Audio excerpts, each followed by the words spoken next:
We left off trying to decide which location we're going to choose to put the control panel. We looked at this wall here, which is our south garage wall, and look at the floor space, which meant we had to move some equipment and storage stuff. Then we looked at this corner here, and we ended up basically deciding that we're going to clean out this corner, and this is going to be the location of our control panel.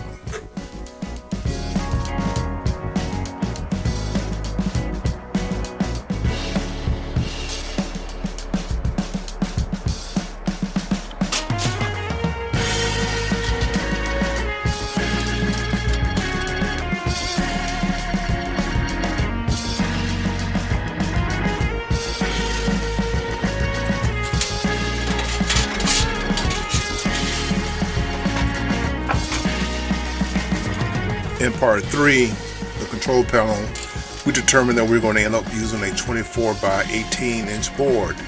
Based on the dimensions here, that 18 by 24 should fit very good on my, not the south wall, but on my east wall, which is just to the right of the curtains.